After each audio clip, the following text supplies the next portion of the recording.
वर्ष 1993 स्थळ स्थळ बेवारटोला, तालुका सालेकसा, जिल्हा गोंदिया।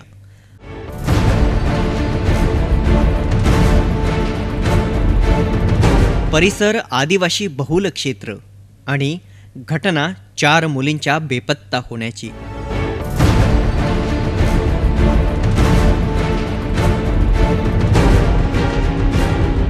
4 लड़के गायब हुए हमारे यहाँ से। वो हमारे से बहुत बड़े थे उस समय, तो अपन 6वीं पढ़ रहा था मैं, अरे वो 93 की बात है, 93-94 की बात है, नहीं 92-93 की बात है वो। तो ये कि मैं उस समय 6वीं पढ़ रहा था, और ये लोग जैसे पुलिस के साथ जाते करके मालूम है, जैसे गांव के लोगों को भी बहुत लोगों को लेके गए थे साथ में, 4 लड़कों को लेके गए, 4 लड़कों को लेके गए और फिर और छोड़ दिए, यानी 3 लड़कों को लेके गए और छोड़ने के बाद 2 दिन 3 लड़कियां रहे, एक लड़की गाँव गई थी, वो गांव से आई, फिर एक कट्टा आए कितना शाम को जीप लेके। उस समय हमको तो कोई दिमाग नहीं था कि इसका गाड़ी का नंबर लेकर नोट कर दो या कुछ कर दो करके। उस समय हम छोटे थे, और अभी को तो मालूम है, तो 4वीं-5वीं वाला भी बिल्कुल साले से रहता है कि बिल्कुल नंबर नोट कर देता है कि बैठल के लेके करके। उस समय में उसको उतना नहीं था ना 94-92 में, तो लेके गए उसको, और 4 लड़कियों को पकड़ के लेके दोबारा वो 4 लड़कियों को लेके उसके तब से लड़कियां गायब है करीबन 20-25 यानी 21 साल। हाँ 21 साल। लड़की के साथ आपकी शादी भी होने वाली थी, कौन सी लड़की? तारा कुंजाम। हाँ। अभी आपका उम्र क्या है? 36 साल।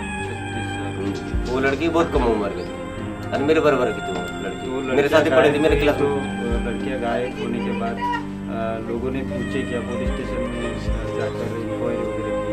नहीं, इसके लिए तो बहुत कुछ किए, मानवाधिकार तक गया, पत्रकार तो इतना हो गया कि पूछे मत। बापट वकील था अपना गोंदे वाला, अभी भी जिंदा होगा शायद, आएगा नहीं तो बहुत दिन हो गया, अभी केस नहीं लड़ रहे। तो जो लड़कियां को लेके गए उसके बाद में 94 में उद्घाटन हुआ भूमि पूजा अपना डैम का।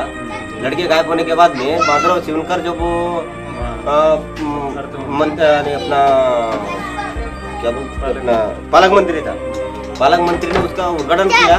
उस समय बोला कि 5 साल में मैं लड़कियां मैं उसका पता लगा सकता हूँ। वो अभी तक पता लगा नहीं सक रहा है, और डैम भी बनने का तैयार है अभी, लेकिन बन जाएगा डैम, लेकिन लड़कियां अभी कोई पता नहीं। मेरा नाम लखन टेकम। अत्यंत संवेदनशील या घटनेने 90च्या दशकात साऱ्या वृत्तपत्रांमध्ये हेडलाईन प्राप्त केली असली तरी 4 मुलींचा ठाव ठिकाणा आजही नाही। गेल्या 21 वर्षापासून 4ही मुलींचे आई वडील मुली परतण्याच्या वाटेवर आस लावून या चिमण्यांनो परत फिरारे असा आर्त टाहो फोडत आहेत। अशात या घटनेची नेमकी पार्श्वभूमी काय? बेवारटोले में उस समय नक्सलियों का अलग रोल था, सुनिए, और इनका पुलिस वालों का अलग था। पुलिस वाले कभी भी आधे रात को आते तो कुछ भी कर, यानी उठा के ले जाना, किसी को मारना, कुछ नहीं। ये जो नक्सलाइट थे ये भी आते जाते थे, क्योंकि अपन तो जंगल में बैठे थे, है? अरे बाबा जी आप आओगे तो आपको भी खाना देंगे, उनको भी देंगे, इस प्रकार का रोल था।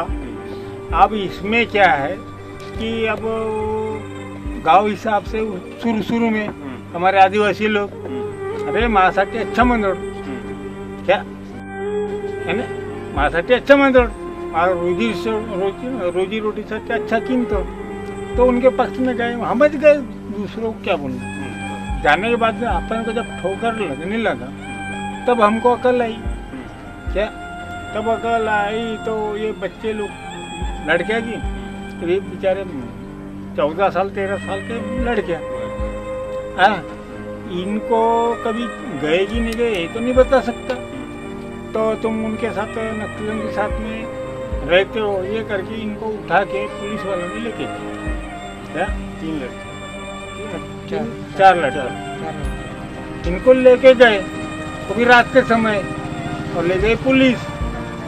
तो पुलिस ने लेके गई इतना जरूर है, ठीक है ना, जो कार्रवाई करना था, लेकिन वो लड़कियों को तो वापस करना था, ये पुलिस की गलती है, ठीक है। नक्सलियों के साथ रहने मैं भी रह तो ने नक्सलियों के साथ में रेस्क्यू किए, लेकिन उनको तो जो सजा देने के बाद वो लड़की को वापस कर रहा है। त्या मुली बेपत्ता कशा झाल्या? नक्षल समर्थक म्हणून अटक करून पोलिसांनी घेऊन गेल्यानंतर मात्र त्या घराकडे कधीच परतल्या नाही. त्यामुळे अनेक प्रश्नांनी जन्मही घेतला. पोलीस स्टेशन, राज्य सरकार, उच्च न्यायालय आणि सरतेशेवटी सर्वोच्च न्यायालय आदी सर्व ठिकाणी न्यायाची याचना झाली, पण पदरी आले ते अन्यायच. त्यातही निर्माण झालेले सर्व प्रश्न आजही निरुत्तरित आहेत. न्यायाऐवजी केवळ आणि केवळ आदिवाशांच्या तोंडाला पानेच पुसली गेली. अशात शांत आणि संयमी आदिवासी आईवडिलांनी न्याय तरी कोणाकडे मागावा? या पेचातच शांत स्वभावाचा धनी आदिवासी मात्र आपसुकच लाचार बनत गेला. खरे तर तो लाचार नाही, पण सरकारी हस्तक्षेप आणि वनसंपदेवर हक्क सांगणाऱ्या खुद्द सरकारनेच आदिवासींचे सांस्कृतिक जीवन धोक्यात आणले आहे. आज त्याचा स्वाभिमान दुखावल्याने त्याची इब्रत वेशीला टांगली गेली आहे. तरीही तो एवढा शांत का, संयमी का, असा प्रश्न नक्कीच पडतो. असो तर घटना आहे बेवार टोल्याची. 90च्या दशकातील अंतिम टप्प्यापर्यंत हे गाव दरेकसा तालुक्यातील कचारगडाच्या मागील भागात वसले होते. तर कचारगड म्हणजे आदिवासींचे जणू पंढरीच. या कचारगडानेच सालेकसा आणि दरेकसा अशी विभागणी केली आहे. तर बेवार टोल्यात 25 ते 30 घरांची वस्ती आणि 100-150 आदिवासी लोकांचे वास्तव्य. हा परिसर जसा आदिवासी समजला जातो तसाच तो नक्षलग्रस्तही समजला जातो. त्यामुळे येथे पावला गणिक जीव मुठीत घेऊनच चालावे लागते. नक्षल्यांचा राबता असल्यामुळे पोलिसांचाही खडा पहारा या परिसराला लाभला असला तरी आजपर्यंत येथे अनेक छोट्या मोठ्या कारवाया घडून आल्या आहेत. 1993 मध्येच मंगेझरी गावात नक्षल्यांनी स्फोट घडवून आणला होता. या स्फोटात मंगेझरीहून निघालेली पोलिसांची व्हॅन नक्षल्यांनी उडवून डझनभर पोलीस टिपले होते. तर त्याच व्हॅनमध्ये बाजाराच्या निमित्ताने बसलेले मंगेझरी निवासीही मारले गेले होते. त्या घटनेच्या निमित्ताने पोलिसांनी अटक केलेले जवळपास 15 नागरिकही आजपर्यंत बेपत्ता आहेत. घटना येऊन तू का नना वड सांग ना मत ना कसं तो बत्ती आएगी हो ना आपण बाइक तोड़ आणि अंदर की तोड़ हंस के अंदर की तो लड़की पूरी कुन वो तोड़ टूड़ी कुन वो तोड़ तो इंदे की तना पता ही ले नन हर जगह पोस्ट किसान जबलपुर कोर्ट बनने के छोटे किसान गोपालपुर के किसान रायपुर नागपुर पुटे माता तो कौन ले गया तुम्हें तुला आप ले गए साहब इतना ना अब लड़की लोगों को काय रखे इतना पोलीस मार्कला जाणं म्हणता निघाना की मार्क सुटे की तो मग असा नक्की घाततो तो बरोबर आणता म्हणजे सही म्हणता भाई ना होने मशीन तो हमारा लड़की कहाँ है बताओ. तो लड़की हम तो नहीं लेके बोलते नक्सलवादी लेके नक्सलवादी कहाँ लेके साहब मैं क्यों आप तो तुम घर पे उठा के ले गए ना लड़की लोगों को जब साले का सब नहीं लाए और कहीं नहीं लाए तो कहाँ करे वैसे करके मैं बोला भैया जो मुझे काकू में क्यों जी मैं सीधा हाँ मटीश्वर काकू में क्यों मैं देखो साहब मैं क्यों हमारा लड़की को 4 लड़की को ले गए यहाँ से हमारा लड़की अभी तक से नहीं मिला. तो मैं तो जगह जगह कोर्ट में पता किया, कोर्ट में भी नहीं है और जेल में भी नहीं है. नहीं बोला आपको पुलिस वाले ने अरेस्ट किए थे और 7 साल में जेल काटा ना जी. 7 साल आप जेल में और जेल 7 साल जेल में था. मेरे सब जगह फुटो है, मेरा थाना भी है, कोर्ट में अदालत को सब जगह मेरा फुट है. आपका नाम?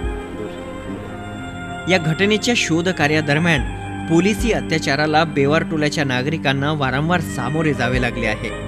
पोलिसांच्या प्रचंड दहशतीत वावरणाऱ्या या गावावर जणू अवकाळा आली होती. पोलिसांची दंडुकेशाही आणि राजरोसपणे धरपकडीने बेवार टोलावासी बेजार झाला असतानाच पुन्हा एका घटनेला आदिवासी जनतेला पुढे जावे लागले होते. याच गावातील 4 मुलींना पोलिसांनी नक्षल समर्थक म्हणून उचलून नेल्यानंतर त्या 4ही जणी अजूनही परतल्या नाहीत. त्यांना पोलिसांनी नेलं, परंतु त्यांची सुटका केल्याचे रेकॉर्ड पोलिसी दरबारात नाहीत. त्यामुळे त्या अचानक बेपत्ता झाल्या कशा असा प्रश्न आजही अडगडीत आहे. मुलींच्या शोधात मात्र आई वडिलांनी जमीन आसमान एक करून टाकला. शहराचे ठिकाण, ग्रामीण इलाके आणि जंगलातील दऱ्याखोऱ्या पिंजून काढल्यानंतरही मुलींचा शोध लागेना. अशात पोलिसांवर संशय घ्यावा तर पोलीस दरबारी नोंदी नाहीत. मग मुली गेल्या तर गेल्या कुठे? त्यांच्यावर अत्याचार झाला की त्यांचा प्राण घेतला असे नाना प्रश्न भेडसावत राहिले. आपको विचार करना है या मेरे को भी करना है? उस समय हम यानी ऊपर भी जाते हैं, नीचे भी, अब बीच में दिख भी है। इस प्रकार का नक्सलियों के बीच में और पुलिस के बीच में हम नहीं दिखे। अब बच्चों को ठीक है, बच्चे या गलती किया, हम किसी ने किया, ये मेरे भाई ने किया, अब इनको पुलिस ने लेके गए, ठीक है ना, लेके गए तो उनको वापस ला के देना था, नहीं दिए तो उनको सजा बोली 20 साल या 10 साल का देने को ना, इसका पुलिस का काम है। तो बच्चे वापस क्या आए, अरे केस लड़े ना जी, आज नागपुर हाईकोर्ट तक क्या वहां तक केस किए, अरे हमारा क्या सुनना होता है। हाँ, बापट वकील जी, मैं सब जानता हूँ उसको। और हमारे कुछ लोग आदिवासी लोग, एक आध भेड़ा कुएं में कूदा तो सब गोंड लोग कूद जाते हैं, और वोट देने आया कूदा तो वहां पर कोई नहीं। 15 ते 16 वर्ष वयोगटातील या चारही मुली हरवल्या असताना या मुलींच्या आईवडिलांच्या मदतीला मात्र परिसरातीलच एका इसमाने मदतीचा हात देत मुलींच्या शोधासाठी प्राणपणाने लढा दिला। मात्र त्यांची ही झुंज देखील एकाकी ठरली। जंगलातील दऱ्याखोऱ्यात वास्तव्य करणाऱ्या आदिवाशांची आणखी एक करुण कहाणी म्हणजे त्यांच्यावर होणारा अत्याचार। हा अत्याचार कधी पोलिसांकडून तर कधी नक्षलवाद्यांकडून होत आहे। म्हणून 5वीला पुजलेल्या या समस्येने देखील आदिवासी व्यक्ती बेजार आहे। पोलिसांना मदत केली तर नक्षलवाद्यांचा मार आणि नक्षलांना मदत केली तर पोलिसांचा मार, अशा दुहेरी पेचात मात्र मरण आदिवाशांनाच सहन करावा लागत असल्याने आज त्यांच्या जीवितालाही धोका निर्माण झालाय। माझा घेऊन कटाई चालू असे बास कटाई थंजी मोठं सपगा आर्मी वातो बास कटाई तब नाटक में माकुन पुलिस वाले जमा उसको कटाल को बिना खाना था गली जन पूरा आर्मी को जमा किया आई माई छवा पुतनपुर तो के टाइम दे 2-4 बजे बाद तम पे बवे गाटों चकना मंडी किसी मत आने साठी और गाटों चकना भी करतो सब तो भी माक पुलिस वाला फुटी तोड़ा था मार्च पैसे मत तोड़ो मार्च बेसी ताना बात तो जितना जन तुम वयाना मत था मां जवान पार्टी तो काका लोग का खेले मत था थोड़ा संग मत था तो फिर आपन बाइक पुरानी सीधे साले के सब 10-12 सर को क्या हिंगे खाना हम सीधे साले कैसा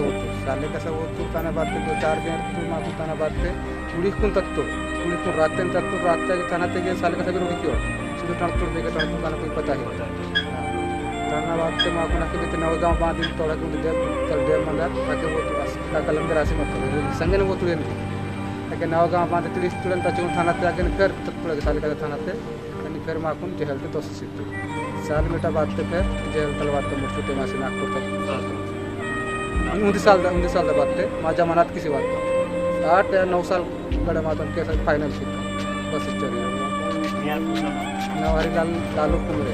आणि नेमक्या याच दुहेरी त्रासामुळे आदिवाशांनी आपल्या मुलींसाठी लढलेला लढा देखील एकांगी ठरला। नव्हेच त्या लढ्याला दाबण्यात आले। त्याच कारणाने मदतीला धावून आलेला व्यक्ती देखील पोलिसांचा शिकार ठरून तो नक्षल समर्थक म्हणून जाहीर करण्यात आला।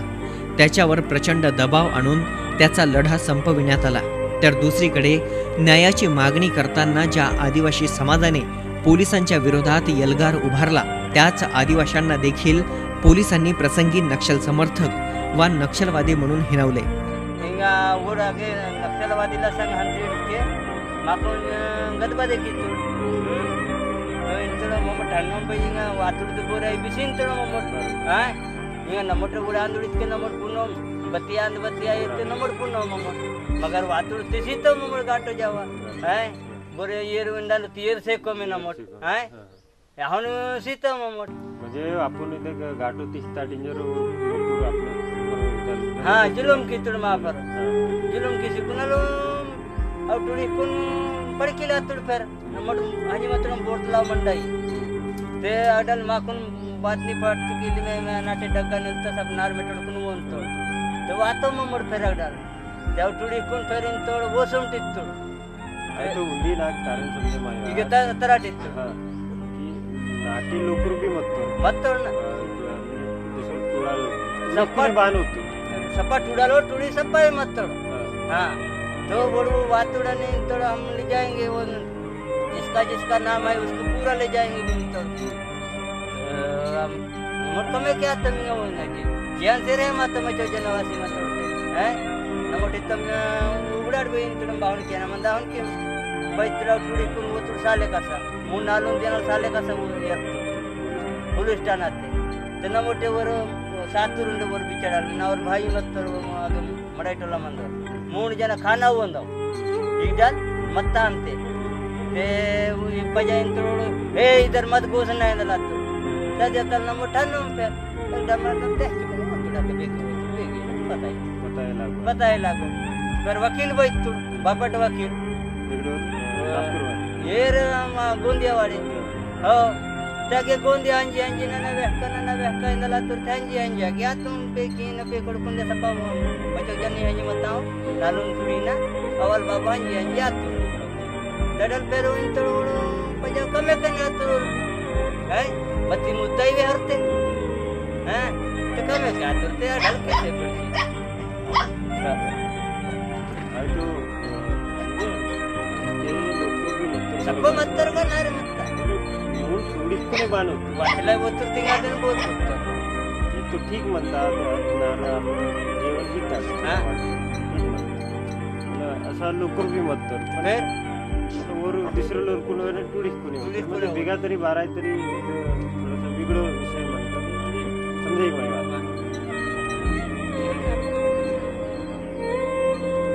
त्याला बात ते इथे बसते इथे खेळावर पाहिजे वली तेले वांतुड ओडते हमेशा ही वली चोड़ी गेला गडते हंतुड वांतुड के वायोडी नलवायो इधर भी निगे उंटाल रोते नंतंगे काटा सिया भरून बत्ती सिया भरून वही नियमतात नियमात निमट उडत निमट वांतिड जाता निमट मंत्री पुलिस वाले निमट अटकते निमट भी ताकत है नवर ठेव जनन बोल देता इथे 10 वर्षानंतर पोलीस वाटतो वांतो पुलिस वाले भी वांतो वांतोडी वाटी तोडतीन तोडान तोडी नियाना नत्तू कुंजा ही बाब एवढ्यावरच थांबत नाही तर वेळोवेळी त्यांच्यावर अत्याचाराची आडकाठी उगारण्यात आली. त्या मुलींचा आज 21 वर्षानंतरही शोध लागला नाही. हळूहळू या घटनेचा प्रभाव ओसरत गेला. उरल्या केवळ आठवणी. सरकार, पोलीस, न्यायालय आणि गाव सुद्धा या घटनेला विसरला असला तरी त्या भडभडत्या जखमा आजही आई वडिलांच्या जिवारी लागत आहेत आणि आज पांघरून आहेत की आपल्या मुली आज येतील, उद्या येतील. या काळात मात्र पुन्हा एक साक्षात्कार घडून आला. बेवार टोला ज्या कचारगडाच्या पायथ्याशी बसला होता, आज तेथे बांध बांधण्यात आला आहे. निसर्ग सौंदर्यात बसलेल्या गावाच्या ठिकाणी बांध उभारल्या गेल्याने त्या ठिकाणी आता जिकडे तिकडे पाणीच पाणी दिसते. फक्त इथे कधी काळी गाव होते म्हणून एक मोडकळीस आलेली शाळा तेवढी दिसत असते, तेही अर्धवट पाण्यात. तर त्या शाळेच्या सोबतीला गावातीलच पूर्वीचे विद्युत खांब 20 फूट खोल पाण्यातून डोकावत असतात आणि खुणावत असतात की कधी काळी बेवार टोल्यातील अंधाराला चिरत आम्ही गावाला प्रकाशित करीत होतो. या ठिकाणी गावाच्या खाणाखुणाच आणि काही अवशेष आहेत. आज बेवार टोल्यातील जनता विचारपूर नावाच्या नव्या गावी जाऊन बसली आहे. शासनाने त्यांचे स्थलांतर केले आहे. शेती आणि घराऐवजी 70,000 ते 1 लाख असे अनुदान देऊन पुनर्स्थापना करून दिली. नव्या जागी नवी स्वप्न बाळगून नव्याने आयुष्य सुरू करण्याचा मानस या आदिवासी लोकांनी पाहिला असला तरी हातातील शेती व्यवसाय गेल्याने त्यांच्या दैनंदिन गरजांची वाणवा होत आहे. तर अर्धवट अनुदानाच्या भरवशावर कसे जगावे, आता या नव्या प्रश्नाच्या उत्तरात आदिवासी माणूस जगत आहे. जागा नवी, घर नवे आणि वातावरणही नवे, अशा नव्याच्या नवलाईत आदिवासी माणूस नाविन्याचा शोध घेत असला तरी जुने गाव आजही त्यांना खुणावत आहे आणि त्या भडबडत्या आठवणी सुद्धा आजही कासावीस करून सोडतात. नव्या राज्यात जुन्याच गोष्टी छळत असतात आणि मायेच्या आर्त हाका ऐकू येत असतात की या चिमण्यांनो परत फिरा रे.